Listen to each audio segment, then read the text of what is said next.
श्री कृष्ण गोविंद हरे मुरारे, नाथ नारायण वासुदेवा। नमस्कार दोस्तों, आज हम श्रीमद् भगवत गीता का अंतिम अध्याय यानी कि 18वां अध्याय पढ़ने जा रहे हैं, जो इस प्रकार है। अर्जुन बोले, हे मावाओ, हे अंतर्यामी, हे वासुदेव, हे मैं संन्यास और त्याग के तत्व को पृथक पृथक जानना चाहता हूँ। श्री भगवान बोले, कितने ही पंडित जन तो काम्य कर्मों के त्याग को संन्यास समझते हैं तथा दूसरे विचार कौशल पुरुष सब कर्मों के फल के त्याग को त्याग कहते हैं। कई एक विद्वान ऐसा कहते हैं कि कर्म मात्र दोष युक्त है, इसलिए त्यागने के योग्य है, और दूसरे विद्वान ये कहते हैं कि यज्ञ दान और तपरूप कर्म त्यागने योग्य नहीं है। हे पुरुष श्रेष्ठ अर्जुन, संन्यास और त्याग इन दोनों में से पहले त्याग के विषय में तू मेरा निश्चय सुन, क्योंकि त्याग सात्विक राजस और तामस भेद से 3 प्रकार का कहा गया है। यज्ञ दान और तपरूप कर्म त्याग करने के योग्य नहीं, बल्कि वह तो अवश्य कर्तव्य है, क्योंकि यज्ञ दान और तप ये तीनों ही कर्म बुद्धिमान पुरुषों को पवित्र करने वाले हैं। इसलिए हे पार्थ, इन यज्ञ दान और तप रूप कर्मों को तथा और भी संपूर्ण कर्तव्यों को आसक्ति और फलों का त्याग करके अवश्य करना चाहिए। ये मेरा निश्चय किया हुआ उत्तम मत है, परंतु नियत कर्म का स्वरूप से त्याग करना उचित नहीं है, इसलिए मोह के कारण उसका त्याग कर देना तामस त्याग कहा गया है। जो कुछ कर्म है वह सब दुख रूप ही है, ऐसा समझकर यदि कोई शारीरिक कलेश के भय से कर्तव्य कर्मों को त्याग कर दे तो वह ऐसा राजस त्याग करके त्याग के फल को किसी प्रकार भी नहीं पाता। हे अर्जुन, जो शास्त्र विहित कर्म करना कर्तव्य है, इसी भाव से आसक्ति और फल का त्याग करके किया जाता है, वही सात्विक त्याग माना गया है। जो मनुष्य अकुशल कर्म से तो द्वेष नहीं करता और कुशल कर्म में आसक्त नहीं होता, वह शुद्ध सत्व गुण से युक्त पुरुष संशय रहित बुद्धिमान और सच्चा त्यागी है।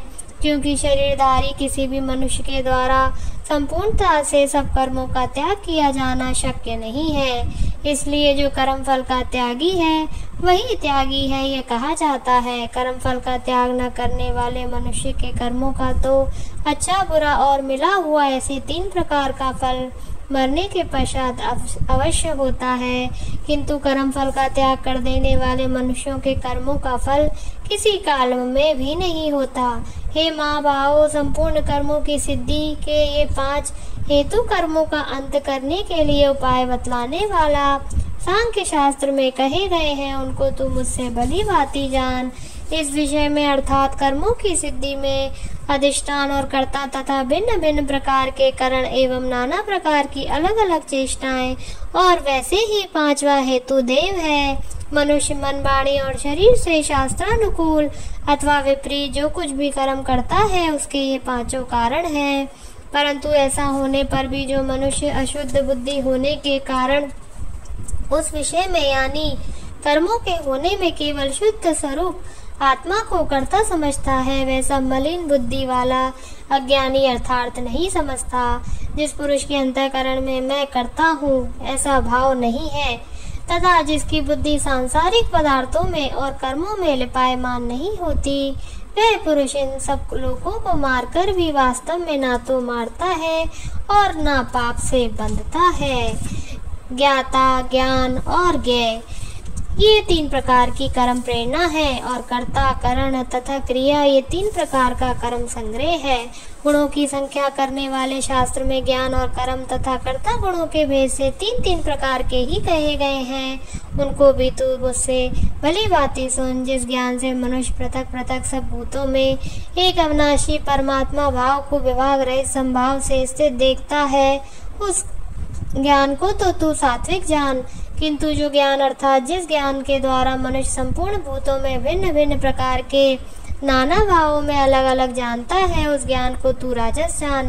परंतु जो ज्ञान एक कार्य रूप शरीर में ही संपूर्ण सदृश आसक्त है तथा जो बिना युक्ति वाला तात्विक अर्थ से रहित और तुक्ष है, वह तामस कहा गया। जो कर्म शास्त्र विधि से नियत किया हुआ और कर्तापन के अभिमान से रहित हो तथा फल न चाहने वाले पुरुष द्वारा बिना राग द्वेष के किया गया हो वे सात्विक कहा जाता है।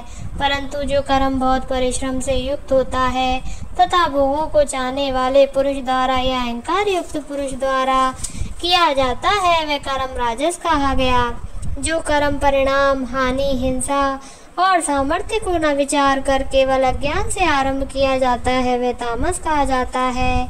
जो कर्ता संग्रहित अहंकार के वचन न बोलने वाला धैर्य और उत्साह से युक्त तथा कार्य के सिद्ध होने और न होने में हर्ष शोक आदि विकारों से रहित वह सात्विक कहा जाता है। जो कर्ता आसक्ति से युक्त कर्मों के फल को चाहने वाला और लोभी है तथा दूसरों को कष्ट देने के स्वभाव वाला अशुद्धचारी है और हर्ष शोक से लिप्त वह राजस कहा गया है। जो कर्ता अयुक्त शिक्षा से रहित घमंडी धूर्त और दूसरों की जीविका का नाश करने वाला तथा शोक करने वाला आलसी और दीर्घ सूत्री है वह तामस कहा जाता है।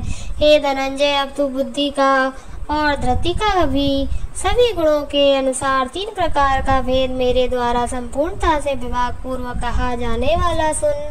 हे पार्थ जो बुद्धि प्रवृत्ति मार्ग और निवृत्ति मार्ग को कर्तव्य और अकर्तव्य को भय और अभय को तथा बंधन और मोक्ष को यथार्थ जानती है वह बुद्धि सात्विकी है।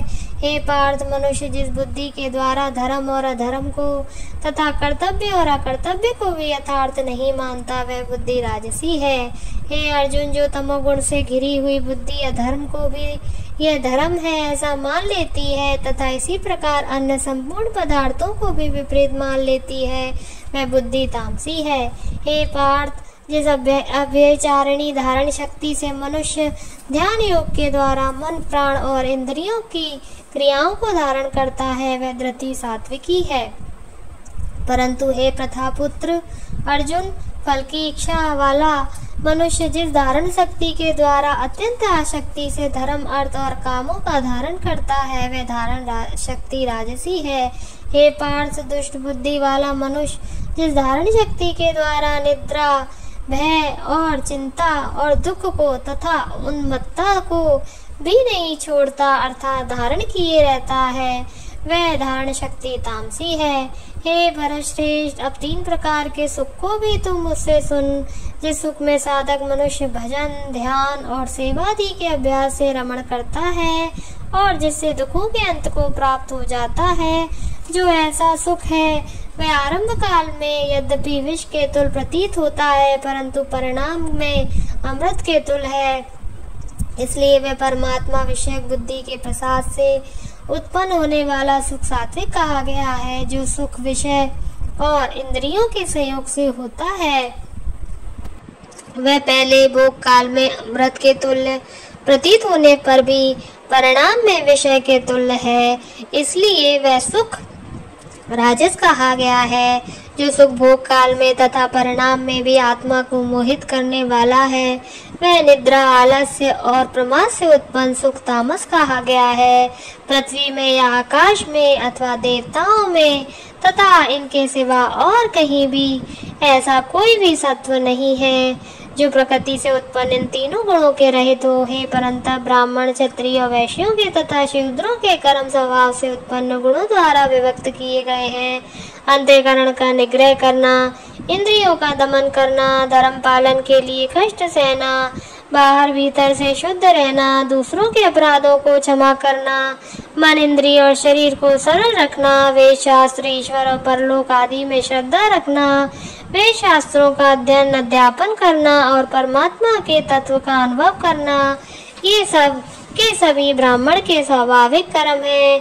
शूरवीरता, तेज, धैर्य, चतुरता और युद्ध में न भागना, दान देना और स्वाभिमान भाव ये सब के सभी क्षत्रिय के स्वाभाविक कर्म है। खेती, गोपालन और क्रय विक्रय रूप सत्य व्यवहार ये वैश्य के स्वाभाविक कर्म है तथा सब वर्णों की सेवा करना शूद्र का भी स्वाभाविक कर्म है। अपने अपने स्वाभाविक कर्मों में तत्परता से लगा हुआ मनुष्य भगवत प्राप्ति परम सिद्धि को प्राप्त हो जाता है। अपने स्वाभाविक कर्म में लगा हुआ मनुष्य जिस प्रकार से कर्म करके परम सिद्धि को प्राप्त होता है। उस सिद्धि को तू सुन जिस परमेश्वर से संपूर्ण प्राणियों की उत्पत्ति हुई है और जिससे समस्त जगत व्याप्त है। उस परमेश्वर की अपने स्वाभाविक कर्मों द्वारा पूजा करके मनुष्य परम सिद्धि को प्राप्त होता है। अच्छी प्रकार आचरण किए हुए दूसरों के धर्म से गुण रहित भी अपना धर्म श्रेष्ठ है, क्योंकि स्वभाव से नियत किए हुए स्वधर्म कर्म को करता हुआ मनुष्य पाप को प्राप्त नहीं होता।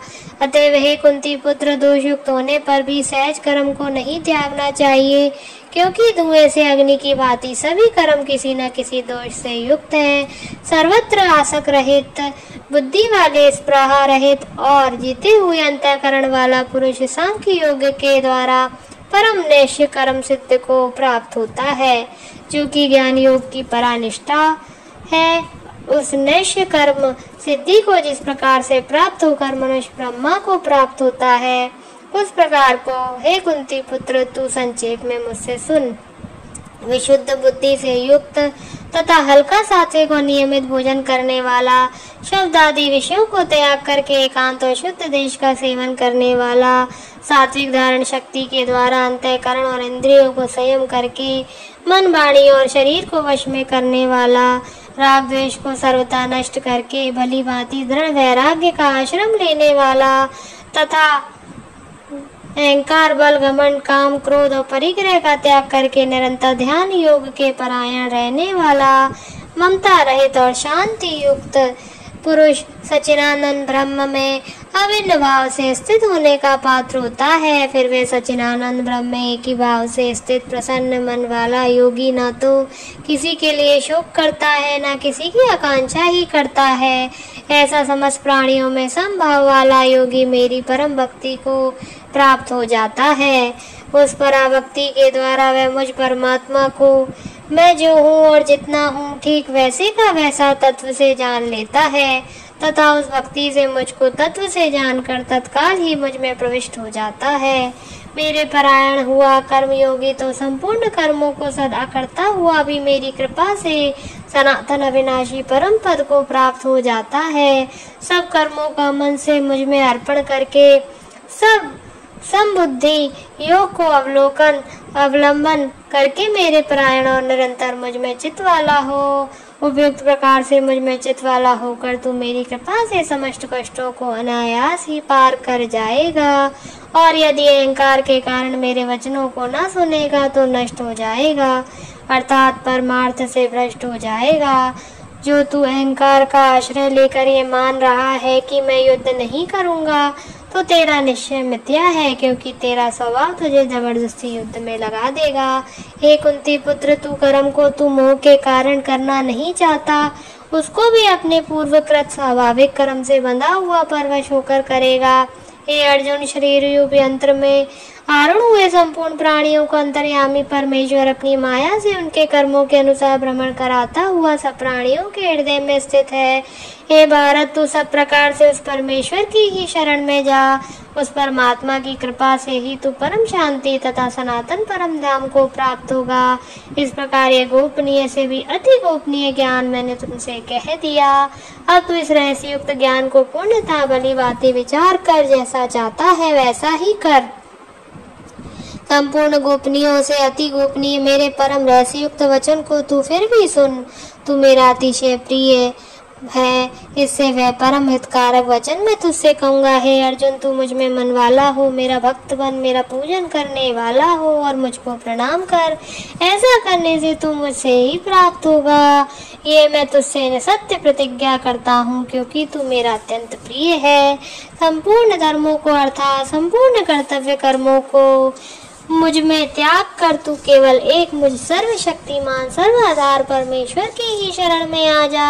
मैं तुझे संपूर्ण पापों से मुक्त कर दूंगा। तू शोक मत कर। तुझे ये गीत रूप रहस्यमय उपदेश किसी भी काल में ना तो तप रहित मनुष्य से कहना चाहिए, भक्ति रहित से और ना बिना सुनने की इच्छा वाले से ही कहना चाहिए, तथा जो मुझ में दो दृष्टि रखता हो उससे तो कभी नहीं कहना चाहिए। जो पुरुष मुझ में परम प्रेम करके इस परम रहस्य युक्त गीता शास्त्र को मेरे भक्तों में कहेगा, वह मुझको ही प्राप्त होगा, इसमें कोई संदेह नहीं। उससे बढ़कर मेरा प्रिय कार्य करने वाला मनुष्यों में कोई भी नहीं, तथा पृथ्वी भर में उससे बढ़कर मेरा प्रिय दूसरा कोई भविष्य में होगा भी नहीं। जो पुरुष इस धर्म में हम दोनों के संवाद रूप गीता शास्त्र को पढ़ेगा, उसके द्वारा भी मैं ज्ञान यज्ञ से पूजित होऊंगा, ऐसा मेरा मत है। जो मनुष्य श्रद्धा युक्त और दूरदृष्टि से रहित होकर इस गीता शास्त्र का श्रवण भी करेगा, वह भी पापों से मुक्त होकर उत्तम कर्म करने वालों के श्रेष्ठ लोकों को प्राप्त होगा। हे पार्थ, क्या इस गीता शास्त्र को तूने एकाग्र चित्र से श्रवण किया? और हे धनंजय, क्या तेरा ज्ञान जनित मोह नष्ट हो गया? अर्जुन बोले, हे अच्युत, आपकी कृपा से मेरा मोह नष्ट हो गया और मैंने स्मृति प्राप्त कर ली है। अब मैं संशय रहित होकर स्थित हूँ, अतः आपकी आज्ञा का पालन करूँगा। संजय बोले, इस प्रकार मैंने श्री वासुदेव के और महात्मा अर्जुन के इस अद्भुत रहस्य रोमांचकारक संवाद को सुना। श्री व्यास जी की कृपा से दिव्य दृष्टि पाकर मैंने इस परम गोपनीय योग को अर्जुन के प्रति कहते हुए स्वयं योगेश्वर भगवान श्री कृष्ण से प्रत्यक्ष सुना। हे राजन, भगवान श्री कृष्ण अर्जुन के इस रहस्य युक्त कल्याणकारक और अद्भुत संवाद को पुनः पुनः स्मरण करके मैं बार बार हर्षित हो रहा हूँ। हे राजन, श्री हरि के उस अत्यंत विलक्षण रूप को भी मैं पुनः पुनः स्मरण करके मेरे चित्त में महान आश्चर्य होता है और मैं बार बार हर्षित हो रहा हूँ। हे राजन, जहाँ योगेश्वर भगवान श्री कृष्ण है और जहाँ गांडीव धनुषधारी अर्जुन है, वहीं पर श्री विजय विभूति और अचल नीति है, ऐसा मेरा मत है। ओम तत्सति। श्रीमद्भगवद्गीता सुपनिषत्सु ब्रह्म विद्यायां योग शास्त्रे श्री कृष्ण अर्जुन संवादे मोक्ष संन्यास योगो नामोष्टाध्याय संपूर्णम्। ओम नमो भगवते वासुदेवाय। हरे परमात्मने प्रणत क्लेश नाशाय गोविंदाय नमो नमः। जय श्री कृष्ण। आशा करती हूँ आपको ये श्रीमद् भगवद गीता का संपूर्ण अध्याय अच्छा लगा होगा। आप सभी इसका श्रवण जरूर करें।